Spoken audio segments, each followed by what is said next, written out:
What's going on, y'all? Welcome back to Wealth Hacker Labs. I'm your gracious host, Jeff Rose. In yesterday's video, I talked about how this is a prime opportunity to start adding different additional incomes to your revenue stream, whether that be side hustles, starting some sort of online business, as the economy, as things start to open up, seeking different ways to make money, seeking different ways to make wealth. And just kind of using a resource as an example, I thought I would actually just break down this article that I found on CNBC Make It that talks about 7 different ways that you can make up to $150 per hour.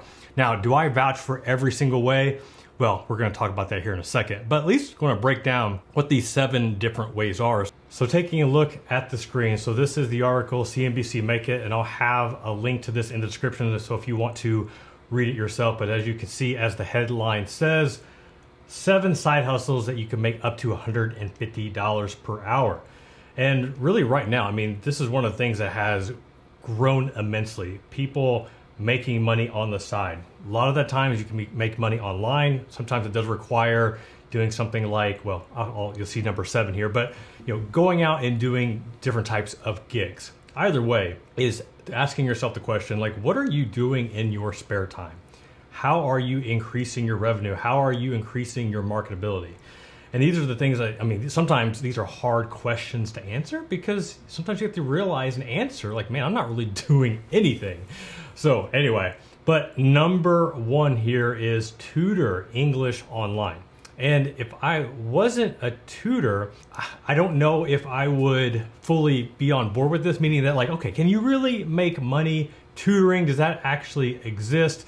And there are plenty of resources that you can check out online actually. And I was introduced to a young lady, and this was a couple years ago at a conference I went to, and I tried to find her YouTube channel, couldn't find it. I can't remember her name, but I know that she started a YouTube channel and was teaching English online. And that led to people reaching out to her, that led to her teaching, and I forgot like what country that she targeted, but she was traveling the world, making good money, teaching English online. She then ended up creating a course, and then, I mean, was living the dream, living the lifestyle that we would all love. And here's actually an article that I found, and this actually, because this was referenced in the number 1 spot here, VIP Kid. And this article actually breaks down like how much money you can make teaching English online. And the writer of this article kind of gives her real life experience. Here she's saying, depending on your qualification, $10 to $40 per hour, which is a little different than $150 per hour that CNBC quotes. But she actually breaks down at the end of this article, 3 different examples: the light hustler, the medium hustler, and the heavy hustler. And to where she estimates that after taxes, you're making about $1,400 a month. And that's working 5 hours a day, 5 days per week. And for many, like, that's more than they're making at their day job. That's more than they're getting in unemployment. And if you can do this out of the convenience of your own home, then many people would love to do that. So just kind of give you some examples. So, and I know, as this article says, I mean, it does talk about your qualifications, your background, your experience. I think what really worked with the young lady that I was thinking of is that she had a really big following. She had people that were watching her videos, and they just really got used to her teaching style. They really liked how she taught. And because of that, people wanted to work with her, so they were willing to pay a little bit more. Because, if you don't have an online persona, if you don't have any sort of online brand, and you're just trying to market yourself, well, they can't relate to you. So, but if you have a personality, especially through a YouTube channel, because you can see all your hand gestures and movements and the way you talk and how fast you talk or how slow you talk, people get a sense of who you are. So that is one reason why she was able to charge more, because of that. All right, let's look at number 2 here. So number 2 is writing. And this could be freelance writing. This could be ghost writing. Now, ghost writing would be maybe beyond someone's expertise or skill if this is something that they've never done. But freelance writing is something that I am very experienced with because I've been paid as a freelance writer.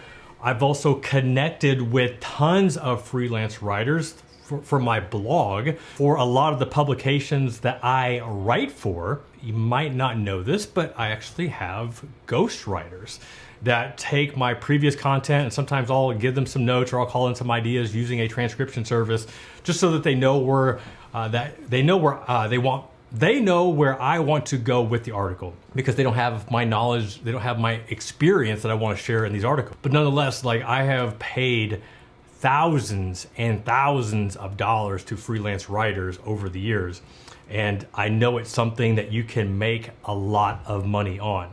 And how I know that is because one example here is, her name is Holly Johnson, and she has a blog called Club Thrifty.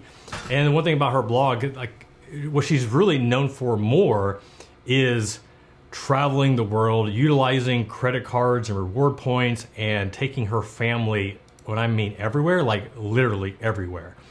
And she's done that. I mean, that's one thing, but one aspect she's been able to do that is through her writing, through her freelance writing. So she has wrote for tons of publications. She's been a writer of mine for, gosh, I'm gonna say, I don't even know. Like, I don't know how many years. Like, she's been writing for me for a long time. Let's just say that.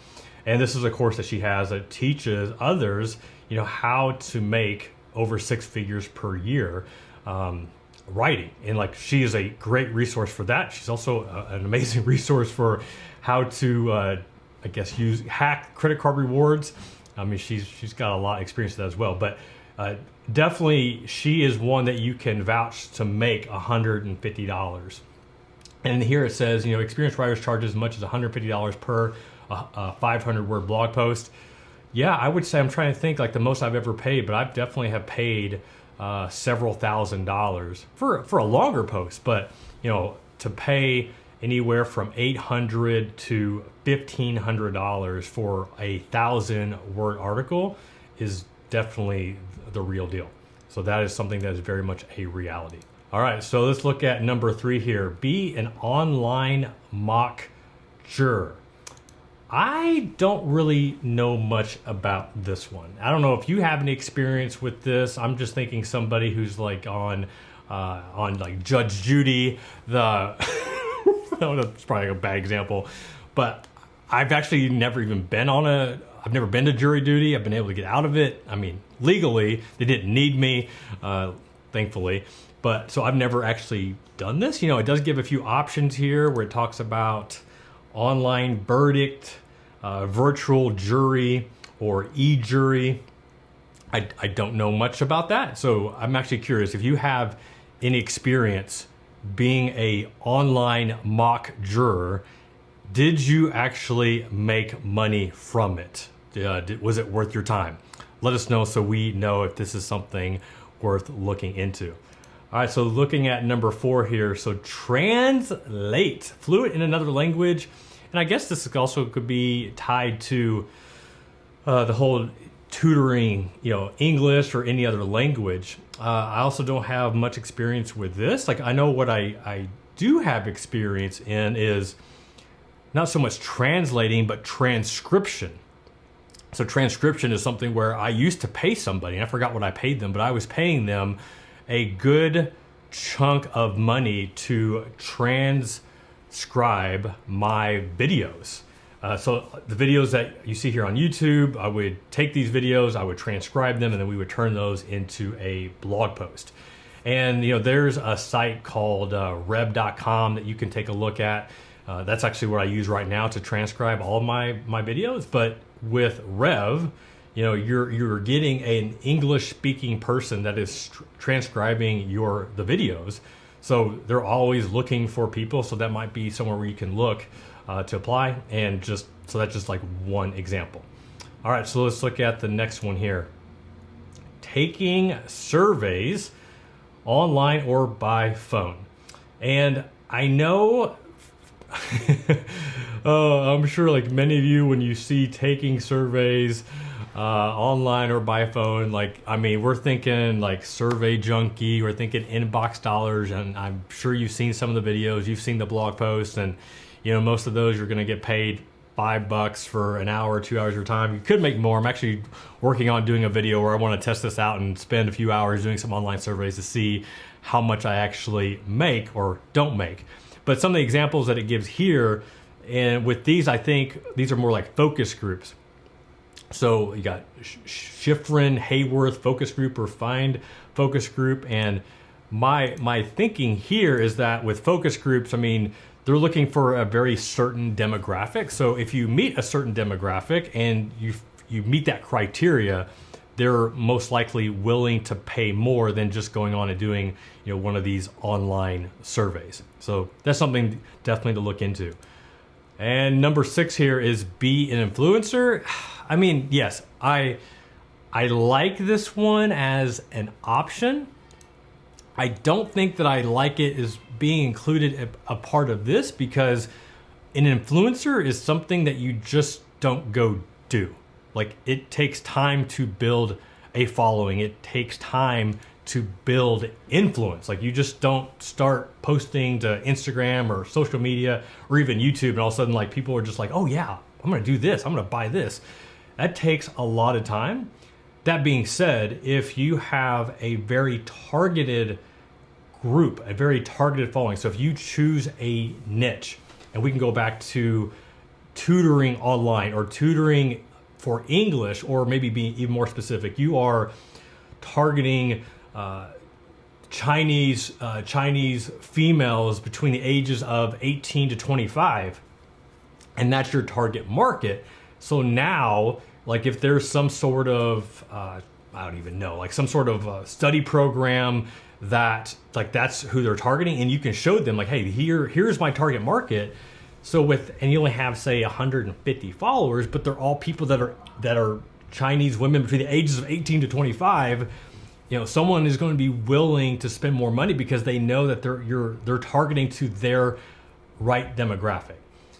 That is and those do exist. Like, there are examples of finding those micro niches and being paid decent, you know, through sponsorships and whatnot, and getting paid well for that. But for a lot of other people, you know, it's going to take you a while to build up 100,000 followers, you know, on Instagram, where people are actually going to listen to you, what you have to say, so on and so forth. So that's why I'm like, I mean, I like it. I mean, yeah, I get paid decent to be an influencer, but it's taken me some time to do it.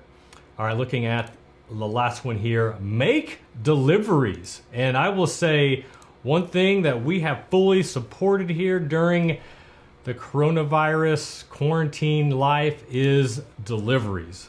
We GrubHub, we do DoorDash, we also Instacart. I don't really utilize TaskRabbit that's mentioned here. And thought just to show, I found this example here on YouTube. I was just looking for some examples. I found this video. I'll have a link to this in the show notes. But this guy basically, you read the article that says, I accepted every order on GrubHub for 24 hours. Here's how much I made. And I guess I'll kind of ruin it to you. But basically, he was able to make $191 for the day.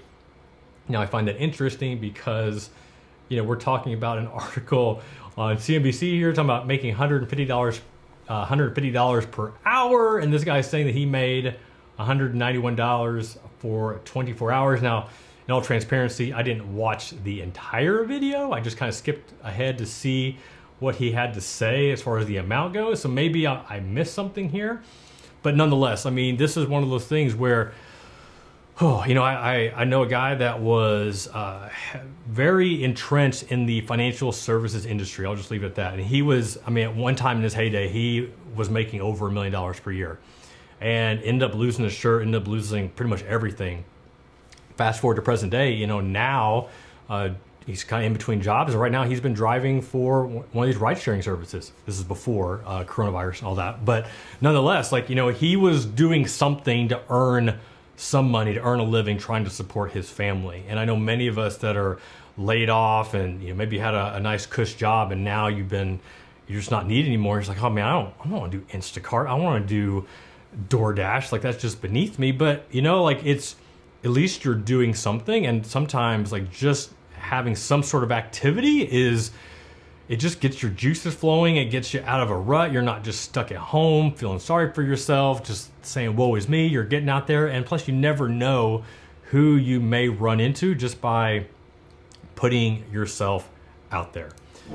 So that is this list from CNBC's Make It 7 Ways to Make $150 per hour. Overall, I think it's a decent list. I definitely like the idea. Some of the first ones here talking about writing, also the tutoring. I think like those are big ones. I think those are ones that because I know that there are people out there that are making good money doing these things. And if you're asking the question, well, yeah, that's because they have this or they do that. It's like, no, it's just the simple thing is that they did it and they stuck with it. And if you have you can give yourself all the excuses in the world, but you don't know until you do. So go out and do something. Stop sitting home, worried about what's going to happen, because you can only control what you can control. And right now, the one thing that you can control is taking action, period. You can control taking action. You can't control when the government's going to send you an economic stimulus check. You can't control if they're going to send you a second economic stimulus check. But what you can control is doing something today to change your outcome, to change your future. But you got to take action. All right, y'all, this is Jeff Rose reminding you that it's your money, it's your life, and all you can make it awesome. Until next time, peace.